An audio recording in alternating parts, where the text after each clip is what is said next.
Hello, good morning, everybody. Welcome to Follow Everton. I'm Ryan, and I'm here to look back at last night's game where Everton secured Premier League survival. Now, you would call it the morning after the night before, and what a night that was. At 2-0 down at halftime, could anyone genuinely have predicted that we would come back? In fact, Everton haven't actually come back in over 70 games at Goodison Park. I think it actually is in Premier League era at any ground where they've been behind 2-0 at half time. That was the first time they've done it in over 70 attempts. Unbelievable scenes. And bear with me, I'm just going to change the lighting in here very quickly. Hang on.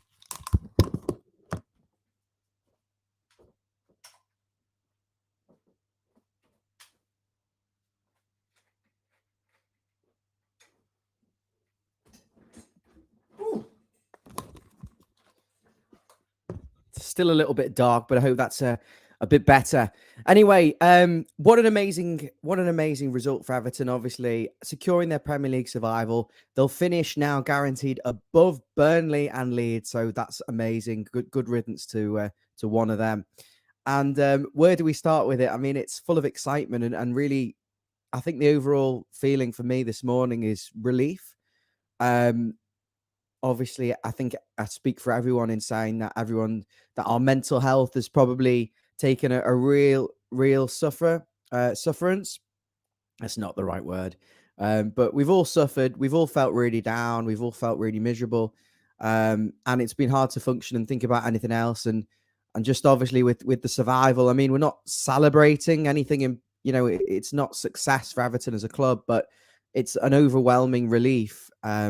And I think that brings you a lot more content. And I think we'll go into the summer now a lot more relaxed and can look ahead to next season with a bit more positivity. But don't you dare put us through that again, because, it was really, really not very nice. The game yesterday, obviously, I talked about in my match preview, the need to go with a 4-3-3 formation. And I think we saw that really early because Crystal Palace set up with their classic formation, with the wingers high and wide. And I felt like it didn't allow us to press by going with the five at the back, which we did. It didn't allow us to press high up. It left too many gaps, too many spaces in the midfield. It didn't allow us to get the numbers up to press them high with enough numbers. And really, it just allowed Palace to get complete control over the game.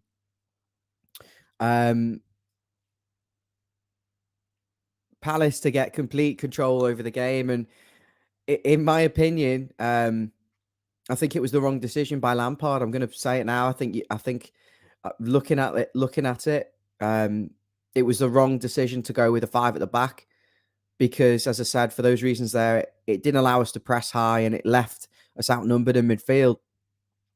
So it was no surprise to me when we went 2-0 down, really, with that formation, because really, I think the five at the back doesn't work. I think if you're playing the wing backs very high and wide, a bit like Chelsea do, it allows you to have a lot of numbers up the pitch, still stay solid in the middle, and you've still got the three central defenders. And I think actually Everton have got the players in Godfrey and Holgate to probably play as wide centre backs. So it could work. I'm not quite sure we've got the wing backs to do it. I don't think really they're elite level wing backs that are going to get to the byline and whip crosses in and really dominate the flank. But look, Lampard likes the formation, but for me, it was the wrong setup. And it allowed Palace to get the control. And obviously, the first goal is just a stupid free kick. I think it's Andre Gomez giving away the free kick.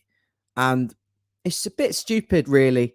And I said in the preview again, don't give away stupid free kicks. Don't concede from set pieces. And there you are, Everton doing the classic Everton of this season, conceding a set piece. It's a good ball in, but Michaelenko, I think it's Michaelenko and Decore, the two of them are in that area and they're beaten too easily. And you're thinking at 1-0, it's the same old Everton, your old habits die hard. Conceding a goal from a set piece when really it's completely avoidable in terms of giving away the free kick and then dealing with the situation. And at that point, I think the crowd, which was obviously, we were very up for the game. The atmosphere was electric, but it did galvanize us again. And we didn't sink our heads. We got behind the team and we roared them on, thinking, okay, it's a setback, but we'll go again. As deflated as deflating as it was. But as it went on the game, you could see still the lack of players in midfield. It was very much a five at the back, flat five with a Wobie task with marking Zaha. I can see why he did it, but really the reality was we needed to win the game, and you've got 5 defenders in the back line and only 2 in central midfield, and it basically invites Palace to come at you and to play around you and to play through you, which is what they did away from home. So it was no surprise, as I say, that we went 2-0 down because the formation wasn't right. I personally would have changed it more quicker and put Iwobi into midfield sooner, because really that's what we said in the preview, potentially Iwobi, Doucouré and Allen as the midfield 3. But look, the second goal for me is again epitomises Everton this season. An individual error from Seamus Coleman, firstly, very basic. And I can imagine for him being at the club for so long and being the captain, he was overly emotional in this sort of game. You know, he really, really wants to do well. And I think when you under that level of pressure, the margin for error, it's probably not the right phrase, but with pressure becomes a more higher risk for mistakes. And obviously Coleman makes a really bad mistake there, loses possession. But I'm still looking at that and I'm thinking, we've got 5 players there, or 6. You know, you've still got enough defenders to cover. But for some reason, Michaelenko is a left back who really needs to hold his position. And I think it's Gomez. The two of them kind of lose that position on the opposite side of where the ball has come across. So the communication's really poor. The ball goes in. I think Pickford flaps at it, or Michaelenko takes it off his head. I'm not quite sure what's gone on there. And then on the line, you're thinking, you just clear it off the line. And it's a mess. It's an absolute mess. And it's a terrible, terrible goal to concede. And it's a type of goal that teams that get relegated concede. You know, it's a mess. It's a comedy of errors. And you'd laugh at other teams for conceding a goal like that. And you're thinking, we're 2-0 down. We've conceded the goal from the set piece. We've conceded the individual error. And it's the same mistakes time and time again. And I'm getting, at that point, I am thinking, you know what? We're probably going to get battered here. But Lampard recognised something that, you know, I've not got no football background, but I knew we needed to go with the 3-man midfield because they just play around us. And Iwobi gets pushed into midfield and we have a little go. But really, for the rest of the first half, there wasn't an awful lot of quality. I think the players were shocked. And obviously, with the second goal being conceded, the ground was in complete shock. It was silent. There is no words really to describe that feeling at 2-0 down. And apart from, it was just a complete shock around the stadium. And at 2-0 down, obviously, we looked at the Burnley score. They were 0-0. You're thinking, it's not great. We thought Aston Villa would really roll them over, given that they'd beat them a few days ago. 2 weeks tomorrow, they lost 3-1 at home to Villa. So, yeah, a bit disappointing and really feeling quite flat. I really should have looked at the Sky Bet odds and seen what the odds were for Everton to make the comeback, because at that point, you know, it had to happen for us to stay up. I imagine you would have got 150, 200 to 1. But really, I'll talk about that in a minute, but the script was written. It was a classic Everton performance in the first half in terms of it epitomised what we've been doing all season, with the mistakes, with the individual errors, with the comedy of goals, and really the lack of quality. And in terms of the press as well, it was a very reactive press that we did. We weren't going as a group, squeezing up and keeping them in the corner and stopping them playing out. It was very much the ball would pass and someone would then move to go and close them down. And really, that's what we've been doing all season. It doesn't work. You've got to press collectively as a group and be on it. If you're just joining us, thank you very much for coming onto the stream. I really wanted to give my thoughts on the match because last night, obviously coming away from the stadium, it was a bit difficult. Stevie did a great job hosting, and I know John came on the channel, and Dan. And then, unfortunately, my brother David, who took the phone for a moment to speak on the stream, coming away from the ground, he'd ended the stream prematurely with 400 people watching live and hundreds of comments that we did get through. Well, they didn't get through, but they did go back on for part 2 a little bit later on, where Jan Delf, obviously the Everton Viking, a fantastic poet, is joined by Stevie and Dan, and then later David. So go and watch that after you've watched this. But I wanted to give my thoughts since I haven't already. Now, in the second half, obviously, Dele Alli comes on. Very bold move. Now, I don't necessarily think there was anything wrong with Andre Gomez being in the midfield because I think he's better with his distribution at moving the ball. But this wasn't the game for him. The game for him, I think, was Watford away. I think in this game, we probably needed a little bit more legs in midfield because Palace are quite dynamic, although they didn't play Conor Gallagher. But anyway, Dele Alli comes on, and for me, that is a risky substitution because he hasn't been great. You know, he's not pulled up any trees. We don't know what's gone on in training and whether he's justified his place, but you know, ultimately, in there somewhere is a very, very good footballer. We saw that at Spurs for a period of time where they're competing in the Champions League and, you know, very close to the top of the Premier League, second, third place. You know, you're talking about a top player, but can we get the best out of him? And really, he came on for Gomez. Iwobi stayed in midfield, and it became a 4-3-3. And really, it was like a boxing match at that point where there was only one winner, Everton in complete control. Palace attacks were snuffed out. Everton were completely dominant, and it was like chalk and cheese. But you're thinking, we need 3 goals. We're not going to get 3 goals. At this point, Burnley have a penalty. They score, and you're thinking, fucking hell, this is... Sorry for swearing, but this is just... It's going from bad to worse. It's one of those days. You know, we're going to have to win at Arsenal. Ironically now, I think we will win at Arsenal. I don't think Leeds or Burnley will pick up another point, and it wouldn't have made any difference. But that's just the nature of football. But Dele Alli comes on, and instantly we've got a lot more control of the ball, a lot more possession. We're reacting better to losing the ball because in the first half we were second best at everything. It was diabolical. You know, Michaelenko had his worst game in an Everton shirt. No one really came out with any credit whatsoever. I thought they were all shocking, but it was like a transformation. Lampard must have given them a really good team talk.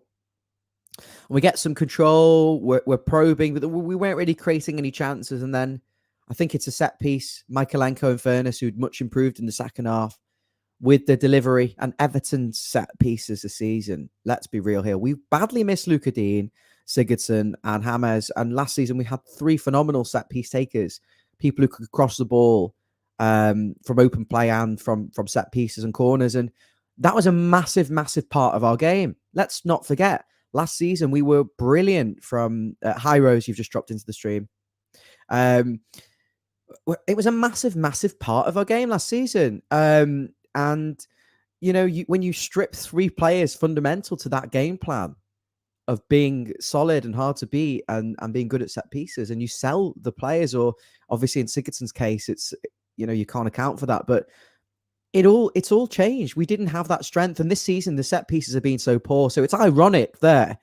The first goal back was a set piece from Michaelenko, a long ball into the box. Now, I think sometimes, obviously, Everton are guilty with the set pieces of hitting the first man all the time. Obviously, really, where we hit them, when we do hit them, we hit them into predictable areas where maybe the opposition's got their strongest defender. So, in fairness, this was a good ball. You know, it goes deep into the box at the back post. It almost felt rehearsed. Holgate heads the ball back, and then Michael Keane, you know, and Michael Keane, who's been, you know, he'll admit himself, I'm sure he's a lovely guy, by the way, but he's made a catalogue of errors all season. He's been hung out to dry. Own goals, red cards, stupid defending. A bit like when we were under Sam Allardyce and Marco Silva and we were going away and getting beat 3-4-5-0. He was playing like he was in that team. And, you know, on paper, we haven't got a great defense anymore. We've got to be realistic here. But look, that's why you've got to give him an amazing credit for that finish. You know, on the volley, left-footed, high stakes, could have easily blazed it over, but the control. And it was like they were determined to get something. And at 2-1, I'll be honest with you, the crowd is going bonkers, but I was quite motionless because I'm thinking this doesn't change an awful lot at this stage. And you're going to get sucked back into it, and then Palace score a third on the counter-attack. I stayed really calm. I was obviously delighted, but there was a long, long way to go. And we probed, and I think at this point, Doucouré still wasn't having a great game. He was giving the ball away a bit too much, but then something changed with him, and I think Decore and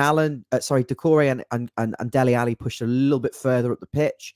Richarlison tucks in, Michaelenko's higher, and it really suited us. And Decore then became more of a player like a Idrissa Gueye, winning the ball back, mopping up, sweeping, keeping the ball moving, tracking back. He looked brilliant at that point. He'd gone from having a really poor game to really running the show and helping us be solid. And I like him in that position. I like him being the defensive sort of mop because he's got that energy and he can still get forward. But at 2-1, it's still a long way to go. Palace have a succession of corners.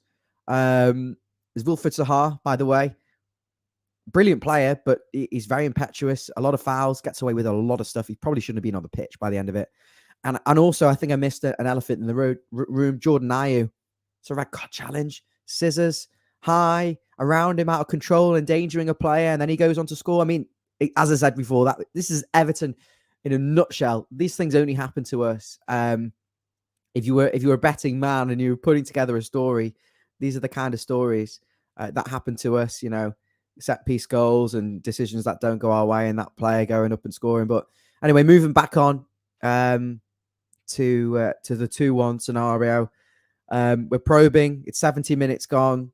I think at this point, Anthony Gordon, who'd, I think again, he didn't have a great game, come off for Demarai Gray. And the thing with Demarai Gray is he frustrates me because I think he's a good player on the last man, running in behind, getting the ball to the byline, crossing it. But for some reason in this last period, his game has changed. He comes inside, he tucks inside, maybe plays between the lines and tries to beat 3-4 people before playing it short. There's not really anything coming from him. But you know, there's a real quality player in there. I don't think his fitness and his defensive work is quite the level of an Alex Iwobi, who I'll come on to later. Phenomenal. Looks like a different player. But Demarai Gray came on and tried to change the game. He wasn't an awful lot involved. And I think the spell after he came on, we didn't do an awful lot. We didn't create many chances. And I think we were just kind of holding off Palace. And then I think Seamus Coleman, who's now at right back, makes a really good run, crosses the ball to the back post, and it falls to Richarlison. I think it's Dele Alli actually who crosses the ball and it's blocked. He tried to cross it into Demarai Gray, and it falls to Richarlison, and left-footed. He knew exactly what he was doing. You know, he said he'd keep us up, and there you go. Takes a deflection, goes over Jack Butland, the ex-Stoke goalkeeper, and the ground erupts. 2-2. And you're thinking, oh my God, you know, this could be on. We've still got 15 minutes.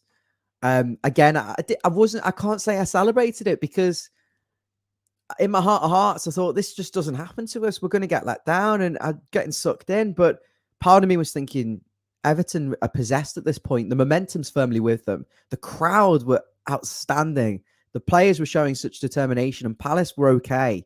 But it must be really, really difficult to play when you've got 40,000 people against you and the players and in that kind of atmosphere, hostile.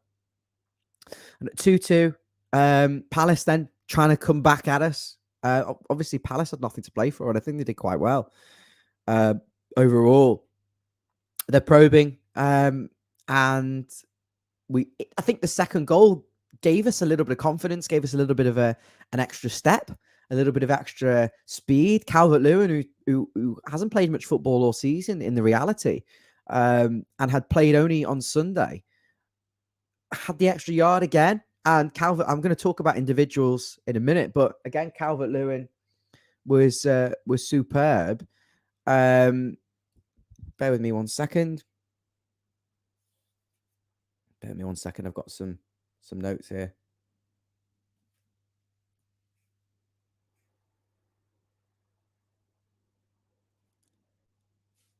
Sorry, guys. Calvert Lewin obviously was possessed, and I've never seen. He was like Calvert Lewin from last season, where everything was going up to him and everything was sticking, and he was totally dominant in terms of, you know, winning every header, knocking the ball down, link up play. And I'm pleased that he was the one who got the goal, and he was the one who got his just deserves with the final goal. And how does that come about? Well, Wilfried Zaha rugby tackles Seamus Coleman. Should be a second yellow. And it's ironic again, another set piece, something we've been really weak at all season, and in particular, Damari Gray's delivery has been poor from them. I should say inconsistent. I mean, there has been some good delivery, but inconsistent. The ball is delivered; it's pinpoint in the right area. Calvert Lewin doing what Calvert Lewin does, diving header away from Jack Butland, and the ground erupts. The players. The coaching staff are running down the pitch. The subs are running on the pitch. The fans are running on the pitch. I'm going to say I didn't like the fans running on the pitch at 3-2. I felt it was just ridiculous. It just jinxes it. But look, for some, it's hard to hold their emotion. You know, they've been hurting and they've been suffering with the anxiety and the stress of being in the position we are, and they're just letting themselves out, or everything gone. But it was an incredible goal, textbook really. And 3-2, you're thinking, how have we done this? For this run I did, obviously, I went berserk. You're thinking the linesman's going to blow up. Someone's going to be offside. This doesn't happen to us. It was a very long wait to restart. But look, 3-2. We've got, I think it was 85th minute. We've got about, I thought there'd be about 5 to 7 minutes of added time plus that. So we had 12 minutes. Yeah, 12 minutes to hold on. Is that right? Around 12 minutes to hold on for the win. And he brought on John Joe Kenny for Richarlison, who apparently had an injury, but you wouldn't have thought an injury before the game, and still played. And we managed to see it out. And how we did that, you know, getting the ball in the corner, winning fouls, winning tackles, bravery, putting yourself on the line. And really at that point, I don't think there was any doubt that Everton were going to see this out. Full-time whistle. The fans are all on the pitch. And this has been criticised by some who I think are a little bit better. You know, it's only when you're in that situation, as I said before, where you've been so miserable, so down, so anxious, so stressed about it, and then to come back from 2-0 down, to win 3-2 in those circumstances with everything against you, and to guarantee survival, they're entitled to express themselves in any way. It wasn't like they were celebrating something. It was the relief, the pure emotion, the pure joy of the not going down, because realistically, it would have been catastrophic for us. The players haven't got relegation clauses in the contracts. They're on huge salaries. How do you sell them when they're on big wages? We couldn't even sell them when we were in the division. So it would have been a real financial burden, and the players that you keep necessarily aren't motivated.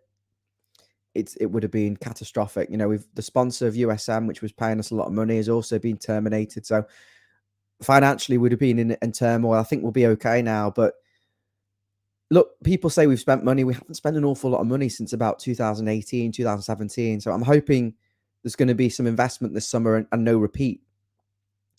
On to individual performances then. A few shout out names, and then I'll come to the comments. Alex Iwobi in midfield, full of legs, full of running. His passing was brilliant. His dribbling was brilliant. He ran the show from there. So it's clear that his best position is probably in a 3, on the side of a 3, or even right wing back's quite good. But when he's allowed license to get forward, he's not going to score a lot of goals. He's not going to make a lot of goals. And that's why I think those two positions help him, because they play to his strengths. He was brilliant. Obviously, they all improved in the second half. And in the first half, they were disgrace. The defense was a disgrace. The midfield was. I think the reality was it was probably more down to the setup from Frank Lampard. So I give him a really low score for the first half, the way he set the team up in those positions.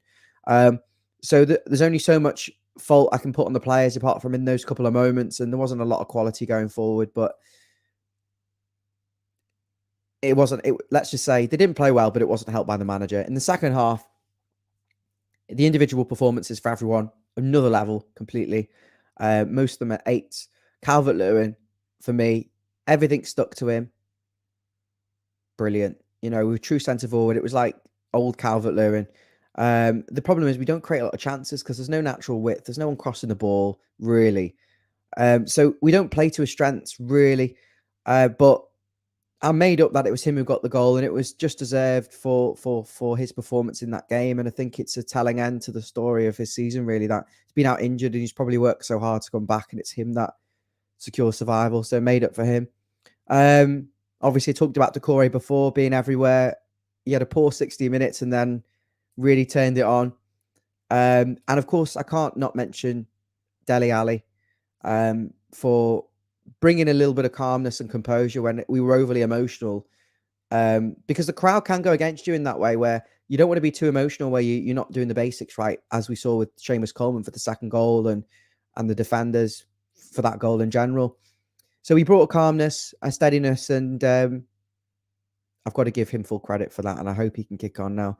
So that's it. Everton are safe. Sunday's game away at Arsenal. I think we'll beat Arsenal. I think the pressure is all on them. They're probably not going to get Champions League because I think Spurs will turn Norwich over. And Everton will go there relaxed. Hopefully we'll make changes. Yerry Mina will come back in with Godfrey. Maybe Van der Beek, give him a start. Alan, give him a start. Fresh legs. Go and put a shift in and go and get another 3 points and finish above Southampton. So I think we could finish 15th.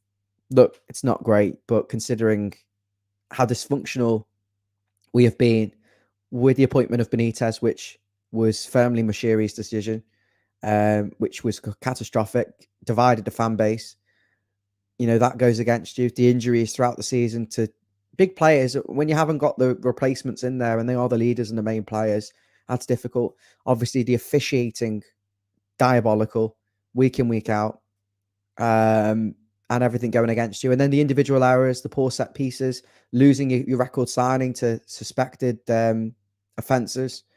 So everything going against you. And in the circumstances, I think 15th, yeah, it's crap. But from where we were, you'll take that any day of the week. And hopefully now in the summer, we can address some issues. For me, I think we need better fullbacks if we're going to evolve as a team, or because I think in the Premier League, you need fullbacks who can really get to the byline, deliver really high quality crosses, who can control a whole flank on themselves, allow the winger to tuck in. So I don't know where we're going to go with that, because obviously we just signed Michaelenko and Patterson. I'm not saying Michaelenko can't be the answer or Patterson. I'm just saying we need improvement there. We need another centre back because we can't rely on Yerry Mina to stay fit. And Michael Keane is far too inconsistent. We need a bit more legs in midfield, more creativity, a playmaker, probably another striker.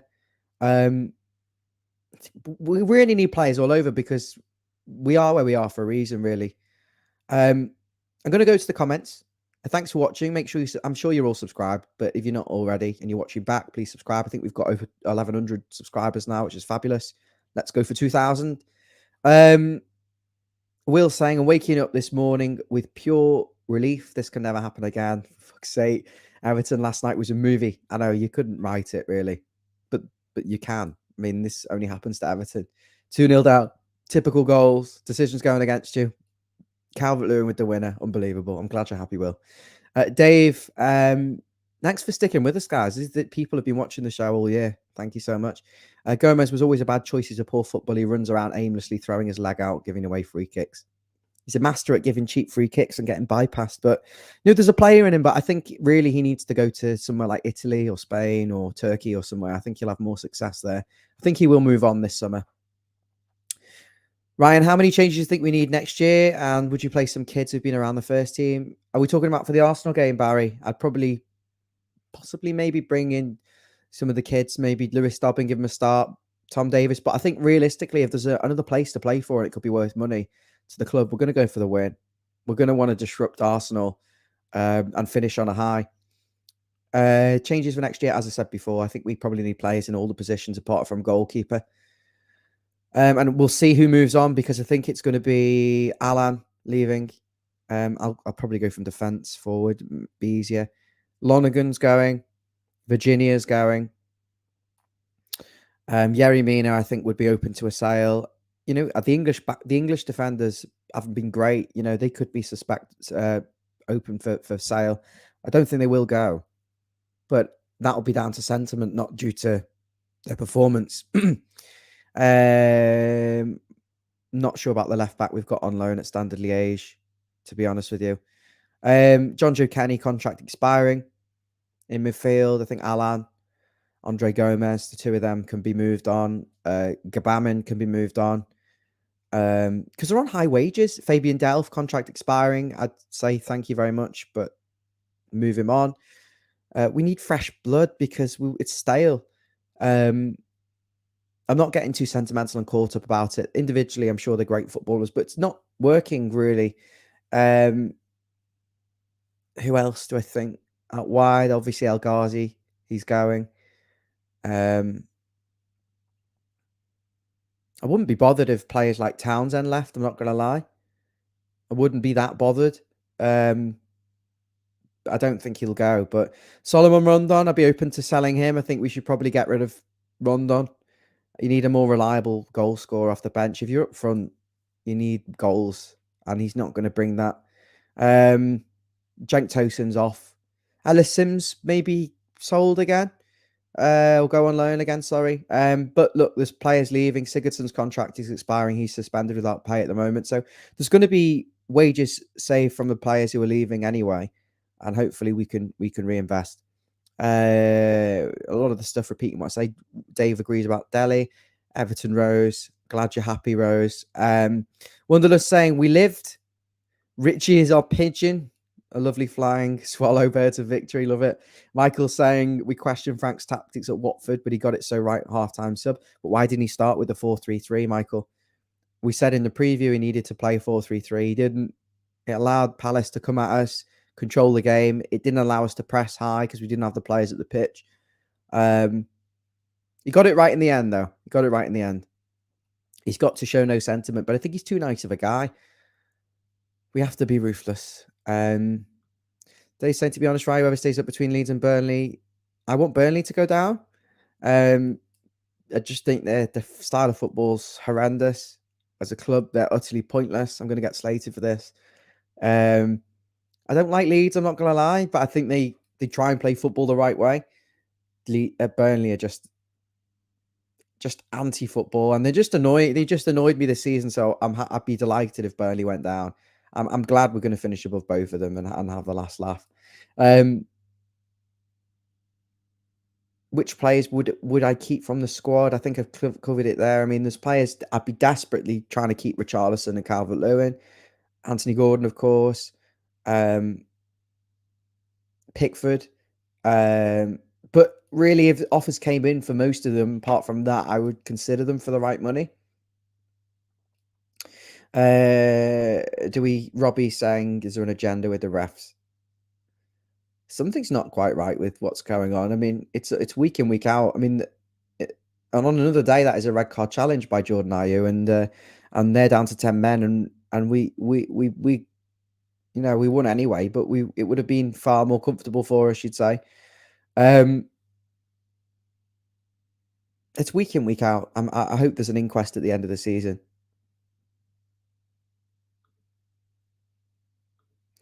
Would I keep Colgate, Keane, and Iwobi? Look, it depends where we're going as a club. If we're trying to get top 6, I'm not convinced that these players would start. But do we have the money to go and sign 2 centre backs for 50 million each? I'm not sure. So it's all going to come down to budget. If we've got the money and we can improve on them, and there's no reason we can't keep them. But we need first choice centre backs. We need probably another first choice midfielder, another fullback, another wide man who's going to start week in, week out, because we can't rely on Gordon and Gray. There's not enough end product week in, week out. They're fantastic players to have, but they come off the bench, start certain games. We need starters.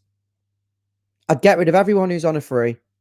And if the players want to stay, then they can stay, but we need to add and we need to improve on the ones we've got and relegate them to squad players. None of this is the harshest thing you said about the squad. Yeah, to be fair, true. But look, guys, we're up. We can all relax. We can all enjoy. I'm going to try and book a holiday for next week, get away from Liverpool and forget about this horrible season. Hopefully we'll go on a high. Thanks for watching the stream. If you like the channel and the video, please click the thumbs up, hit the subscribe button, share with your friends. Let's get some more subscribers. I'm feeling a bit tired now. I've been talking for 36 minutes straight to myself. So I'm going to let you go, and hopefully there'll be a preview for Arsenal. I'll just bring in the last comments while I'm reading the comments. If any more come in, I'll bring them out. Hugh's asking about Gilmour and Gallagher. I'd be signing Conor Gallagher. It's the exact type of signing we need to replace Sigurdsson. Conor Gallagher, throw 50 million at him, and that's put the ideal signing for me. Arriving late into the box. Not sure about Billy Gilmour, be honest with you. Michael Bridson say great work. Thank you very much, Michael. Much appreciated. Right, that's all from me. I'll be back soon. Hopefully, I'll be able to do an Arsenal preview. If not, one of the boys from the channel will do it. Take care and go and relax. Thank you.